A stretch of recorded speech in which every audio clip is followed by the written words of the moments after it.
faz parte da dissertação da Natália, né?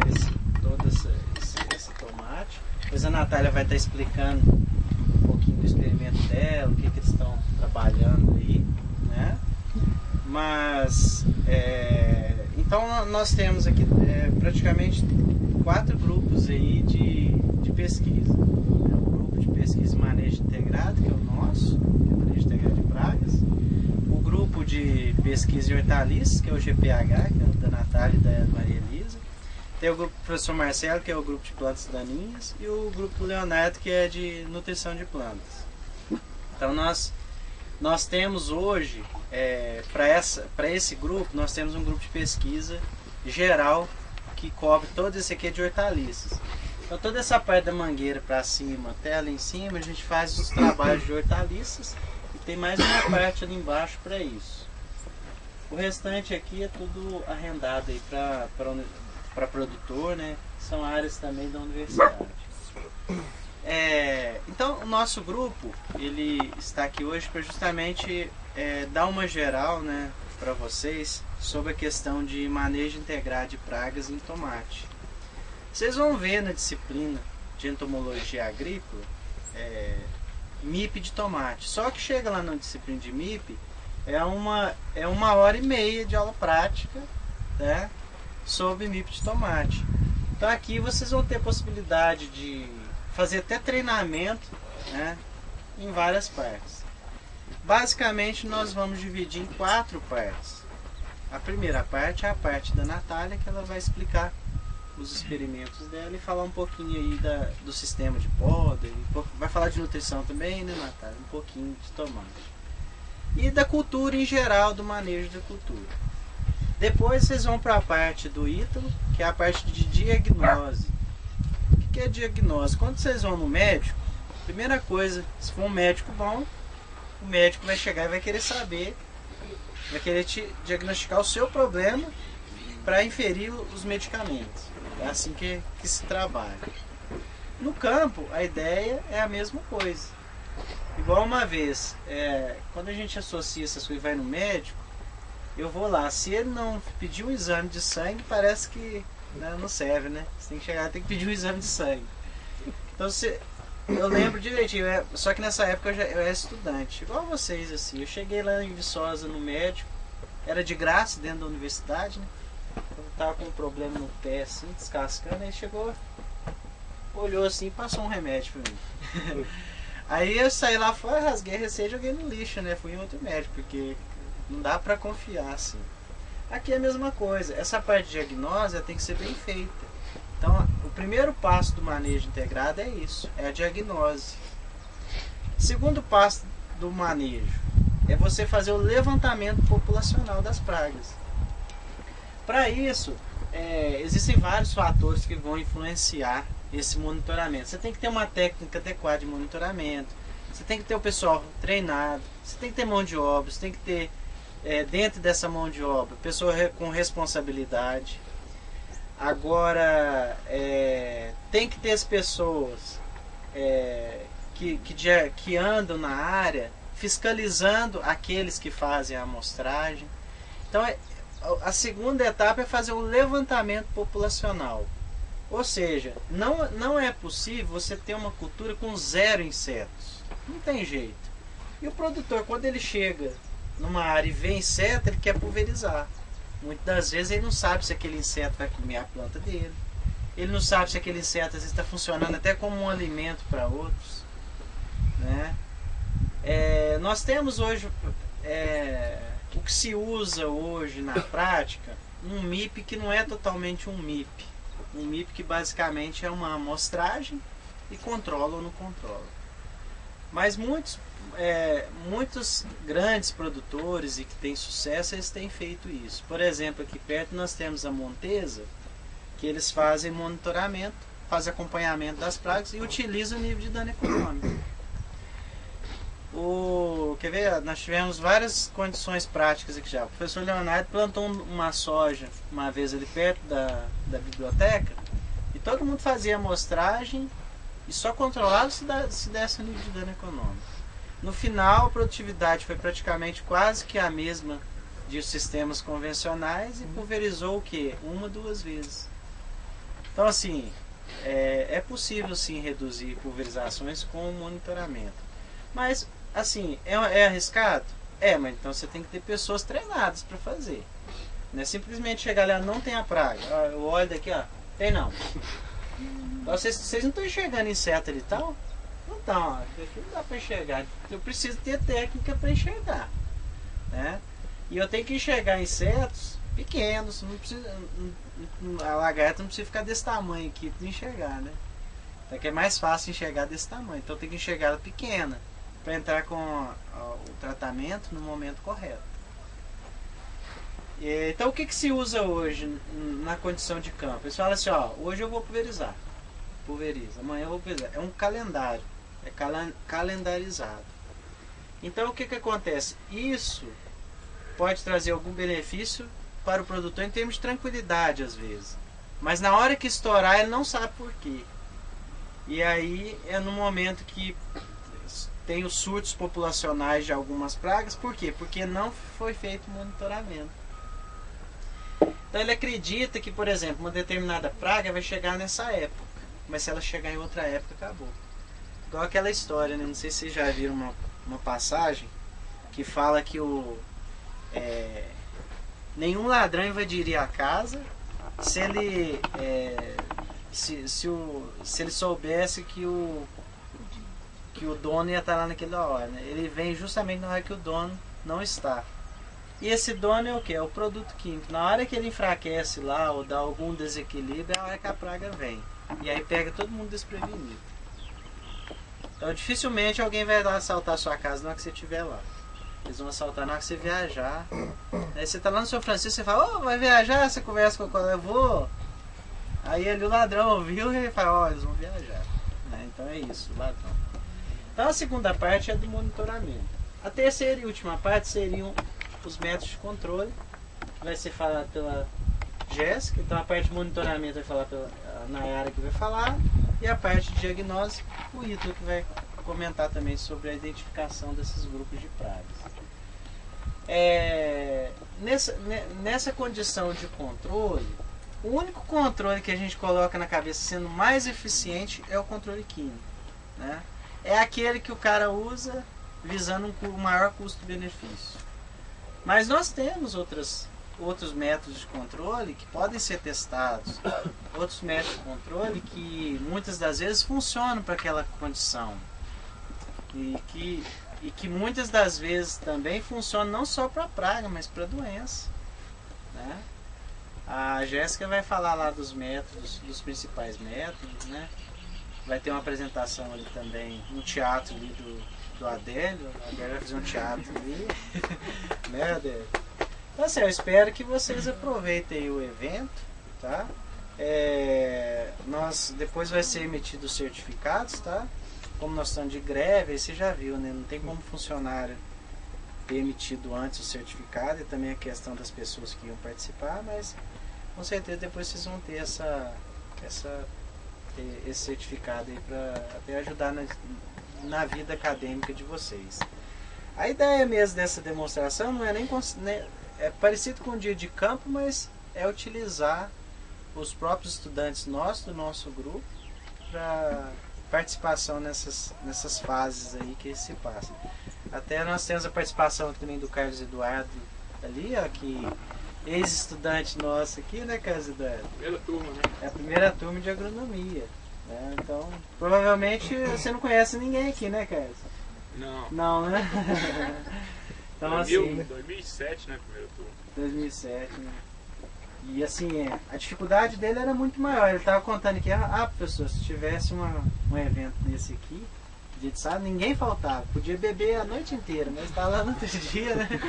Estava aqui com compromisso. Eu acho interessante, tem gente que bebe, pode beber, mas a gente tem compromisso, né, de conhecimento, é uma coisa que fica, né? É uma coisa que... E aqui, particularmente, assim, às vezes, esses olhos aqui tudo montadinho, às vezes dá uma ideia que foi tranquilo de fazer, né? Mas na verdade os meninos aí, eu vi a movimentação deles aí, ó, e deu muito trabalho de fazer isso, tá? Mas por quê? Primeiro que nós temos o nosso papel social e também nós temos o papel técnico de estar passando o que a gente tem. Tudo isso geralmente fica em artigos, a gente traduz lá para o inglês e manda para uma revista publicar. E isso às vezes vocês nunca vão ver, agora aqui vocês vão ver, né? Então, Natália, então vocês têm um bom evento, eu vou estar acompanhando também. E a Natália fica disponível para você falar aqui.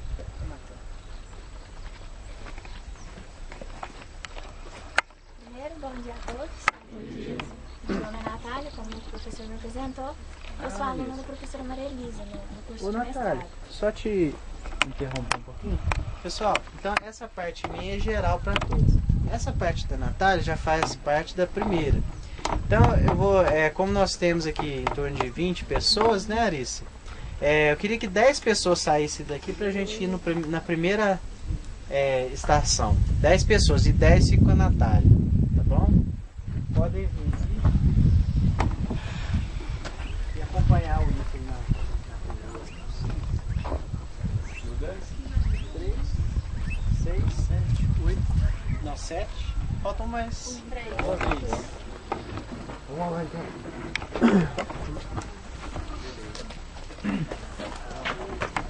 Como o professor disse, esses experimentos fazem parte da minha dissertação de mestrado. E aqui, na verdade, são dois experimentos distintos. Os dois instalados com a cultura do tomate, o híbrido comercial foi o forte em ambos.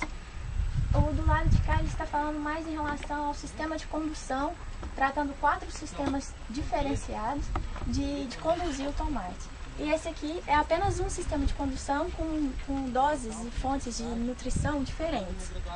Inicialmente, o tomateiro ele é uma cultura herbácea, então aqui está no final do ciclo.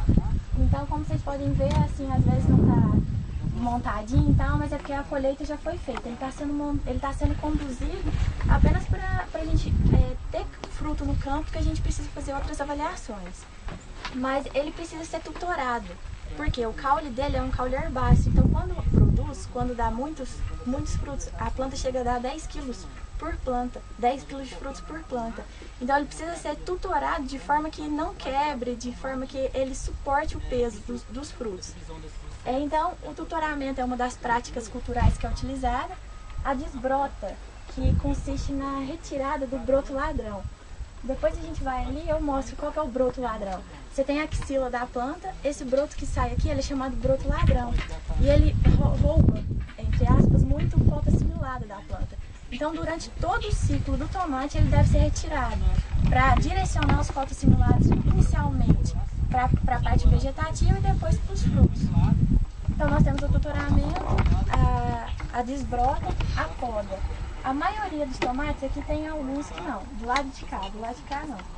Eles foram podados, tipo, deu 6 cachos, chama poda ou capação.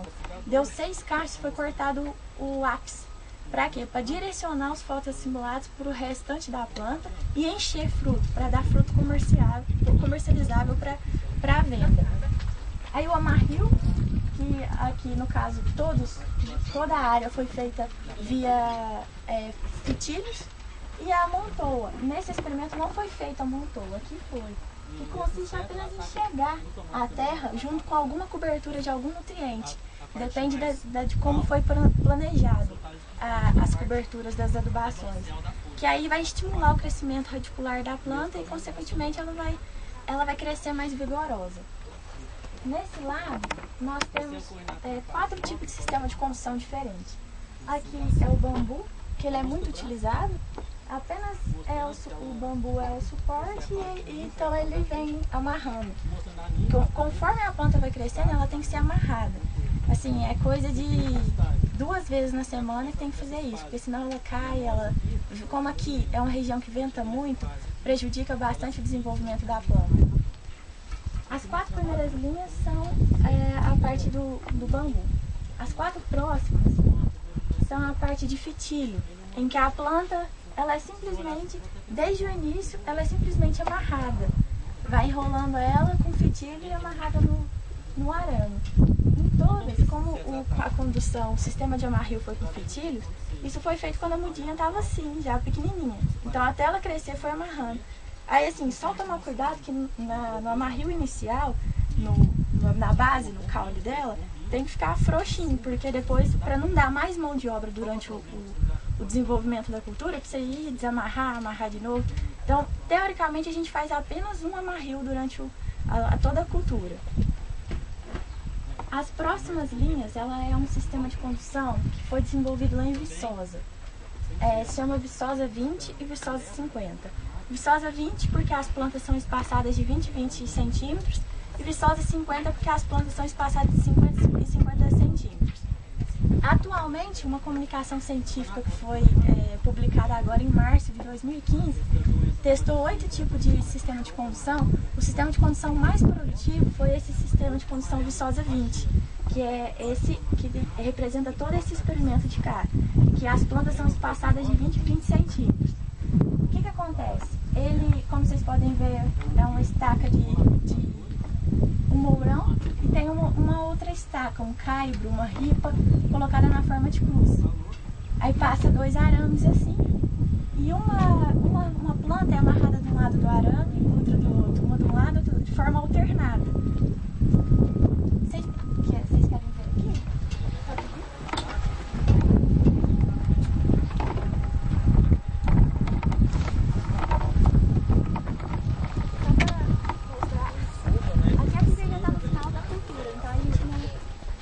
Fazendo mais trato cultural, mas aqui é a axila da planta, isso aqui é um broto ladrão. Aí a gente vem com um estilete, como tem aqui agora, e tem que tirar. Mas assim, eles são tirados, quando tá assim, ó, ele já deve ser retirado para não prejudicar muito. E aqui as estacas, né, aí uma planta ela é amarrada do lado de cá, outra do lado de cá, de forma alternada, formando esse V verdadeiro. Aí essa aqui, as plantas vocês podem ver, estão espaçadas de 20 em 20 centímetros durante todo o experimento. Aqui embaixo,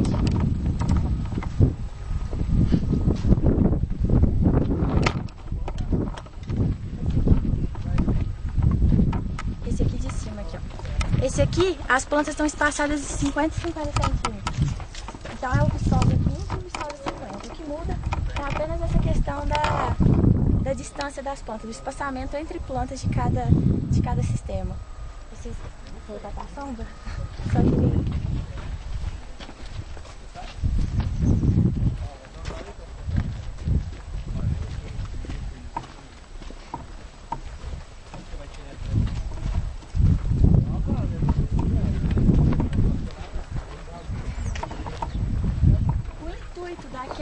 desse experimento de cá todo é ver qual o sistema de produção para o Alto Paranaíba ele acaba sendo mais eficiente, que dá frutos mais vigorosos, que dá uma maior produtividade. Está sendo avaliada a questão de qualidade de fruto, está sendo muito discutido atualmente em relação qual fruto que dá uma maior teor de vitamina A, um maior teor de vitamina C, uma maior porcentagem de carotenoides, de licopeno e assim por diante. E esse experimento de cá, eu estou trabalhando com 4 fontes de nitrogênio e 2 doses. As 2 doses elas foram escolhidas de acordo com os produtores daqui. Tem um grande produtor de tomate aqui lá na Lagoa Formosa. E assim a gente pegou uma dose que é considerada baixa, que é 100 kg por hectare, e uma dose que é considerada alta, de nitrogênio apenas, que é de 400 kg por hectare. Por que então a gente decidiu trabalhar com o nutriente nitrogênio específico?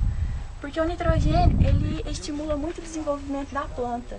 Ele aumenta a matéria seca de caule, de raiz, de folha, aumenta a frutificação, produtividade,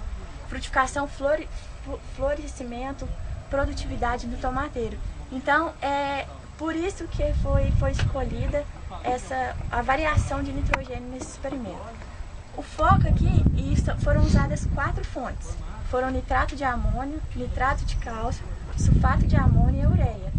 Então o foco aqui é a gente vê qual dessas fontes ela é mais produtiva, qual fornece a melhor qualidade do fruto em relação à qualidade nutricional. É igual o nitrato de cálcio, teoricamente ele tem que dar frutos mais firmes por causa do cálcio na parede celular, né? Então a gente está avaliando toda essa dinâmica.